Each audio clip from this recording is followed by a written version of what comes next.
qué sufren los justos?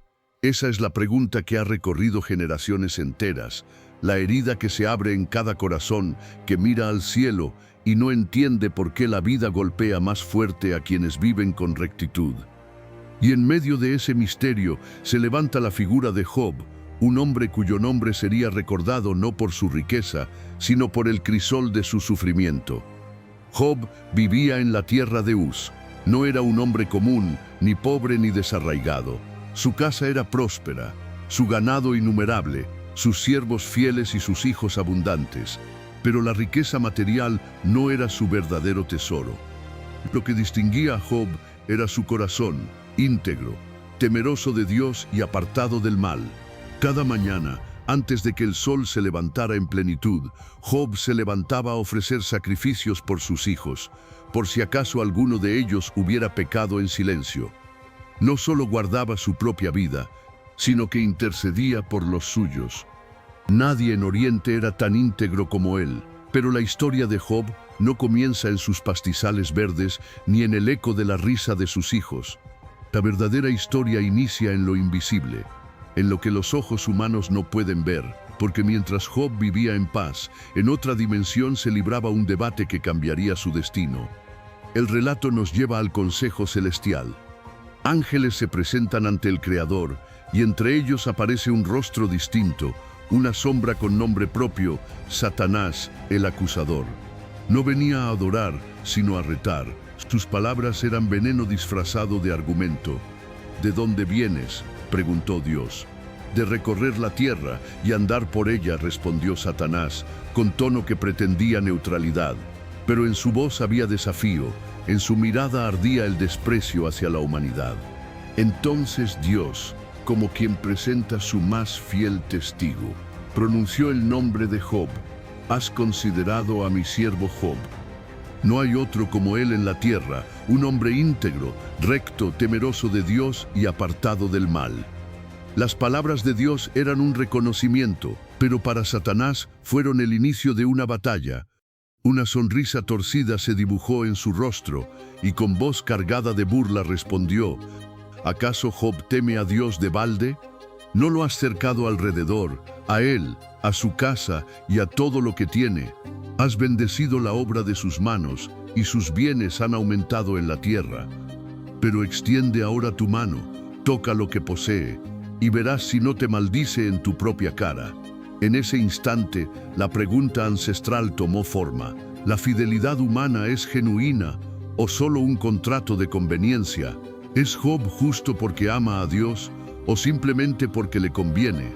Dios no se defiende con argumentos, no entra en un debate de palabras, simplemente responde con una decisión que pondría a prueba la integridad del hombre que había elogiado. Todo lo que tiene está en tu mano, solo no pongas tu mano sobre él.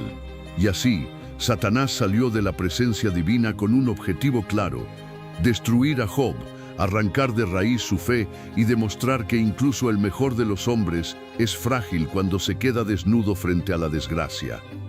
En la tierra, Job aún desconocía lo que se había decidido en lo alto. Seguía siendo el hombre íntegro, el padre amoroso, el rico patriarca. Pero las nubes se estaban reuniendo.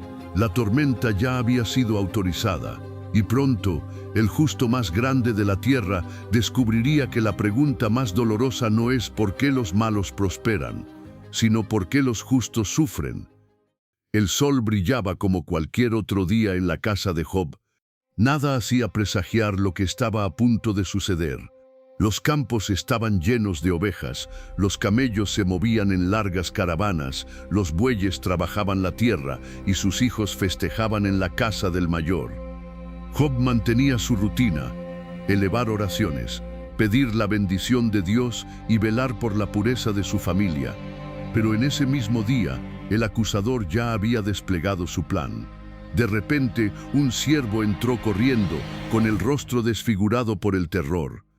Señor, los bueyes estaban arando y las asnas pacían junto a ellos, cuando de pronto vinieron los sabeos, los arrebataron y mataron a filo de espada a los siervos. Solo yo escapé para darte la noticia. El golpe fue duro, pero Job apenas tuvo tiempo de procesarlo. Otro ciervo entró jadeando, aún más agitado que el anterior. Fuego de Dios cayó del cielo, consumió las ovejas y a los pastores, y solo yo escapé para traerte la noticia. Job lo miró con ojos que buscaban entender. El fuego que arrasaba sus rebaños no era natural, era un golpe directo, extraño, imposible de explicar. Y antes de que pudiera hablar, otro mensajero irrumpió. Los caldeos formaron 3 escuadrones, se lanzaron sobre los camellos y se los llevaron. Mataron a los siervos a filo de espada. Yo soy el único que escapó. Job ya estaba de rodillas, sus manos temblaban, pero el golpe final aún no había llegado. El último siervo, con lágrimas y polvo en la frente, cayó al suelo antes de hablar. Tus hijos estaban comiendo y bebiendo vino en casa de su hermano mayor, y de pronto vino un gran viento del desierto. Derribó la casa sobre los jóvenes y murieron todos. Solo yo escapé para contártelo. El silencio que siguió fue más desgarrador que los gritos. Job, el hombre más rico y bendecido, se había convertido en un hombre vacío en un solo día. Todo lo que había construido, todo lo que amaba, había caído como castillo de arena ante la marea. Satanás observaba desde la distancia, satisfecho. Había arrancado bienes, ganado, siervos y hasta la descendencia de Job. Ahora esperaba la reacción, el momento en que aquel justo se quebrara y maldijera el nombre de Dios. Pero Job, con el rostro en tierra, rompió su túnica y rasuró su cabeza. En medio del polvo y las cenizas, su voz se levantó no con blasfemia, sino con una confesión que estremeció los cielos y desarmó al acusador. Desnudo salí del vientre de mi madre, y desnudo volveré allá.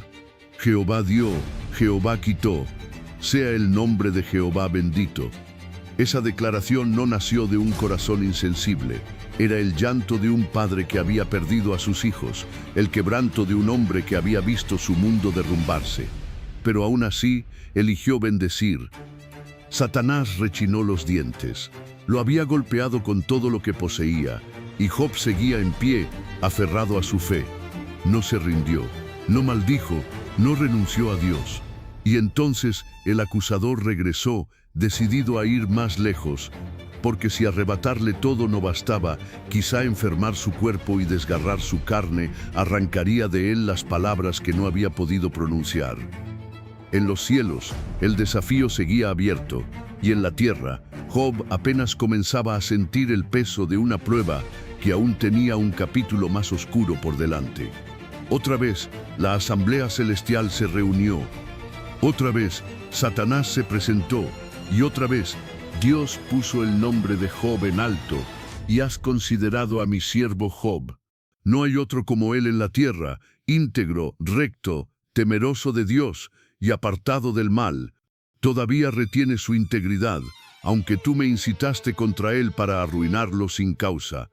Satanás respondió con veneno en la voz: piel por piel, todo lo que el hombre tiene lo dará por su vida. Extiende ahora tu mano, toca su hueso y su carne, y verás si no te maldice en tu propia cara. Y Dios respondió con la misma serenidad que antes: he aquí, él está en tu mano, mas guarda su vida. Con esa autorización, Satanás se lanzó contra Job. No con ladrones ni con viento, sino con la enfermedad más cruel.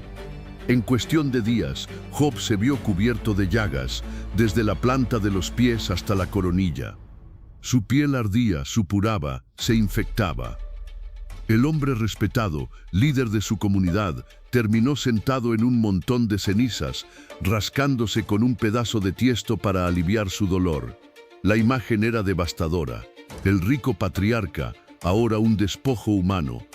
Sus amigos, al verlo, lloraron y se sentaron a su lado 7 días y 7 noches, sin pronunciar palabra, porque su dolor era demasiado grande para describirlo. Pero no todos guardaron silencio. Su esposa, quebrada por el duelo y la desesperanza, soltó las palabras que Satanás había esperado escuchar. ¿Aún retienes tu integridad? Maldice a Dios y muere. Era como un eco de la acusación del enemigo.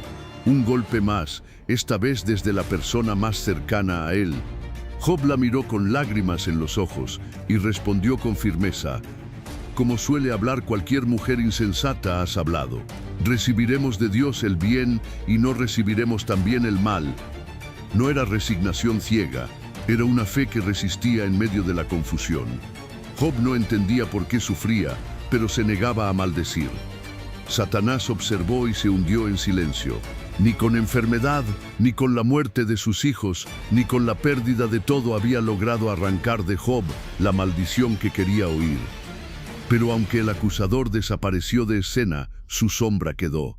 Porque ahora la verdadera batalla sería en la mente y en el corazón de Job, frente a las voces humanas que lo acusarían y frente al silencio de Dios que lo desarmaba.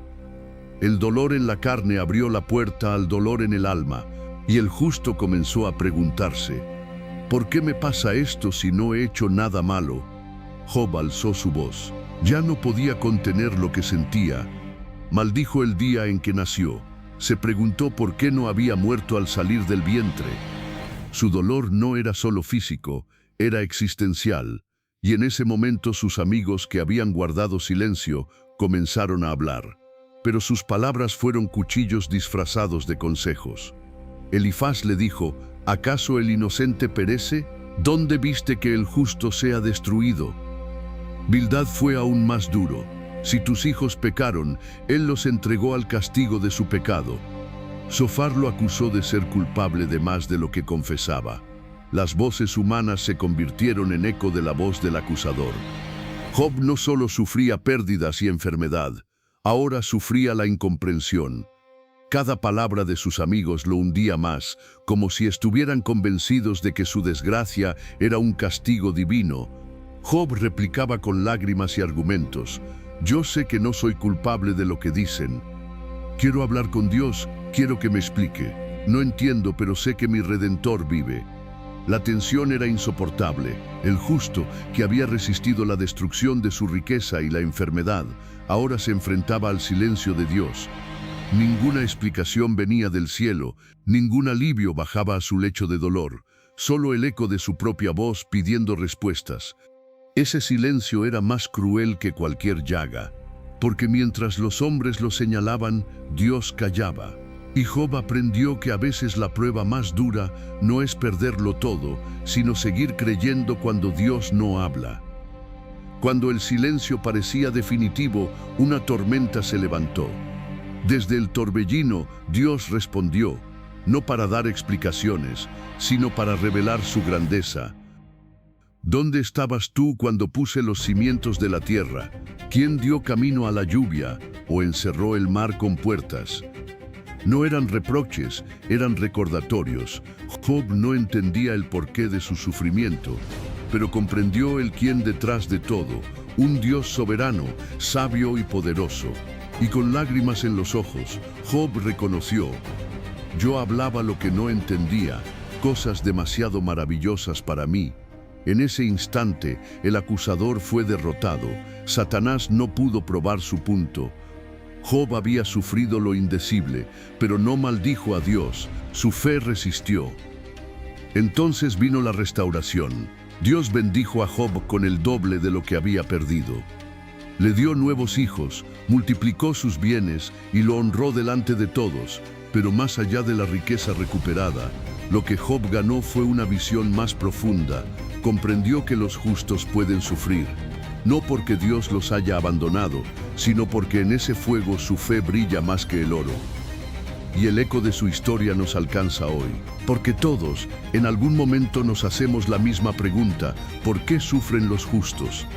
La vida no siempre responde con claridad, pero el relato de Job nos muestra que hay una fidelidad que trasciende el dolor, una fe que derrota al acusador, y un Dios que, aunque a veces guarda silencio, nunca abandona. El llamado es claro: no midas tu fe por lo que posees ni por lo que pierdes. Mantente firme como Job, aunque la vida te arranque todo, porque al final los justos pueden sufrir, pero no sufren en vano.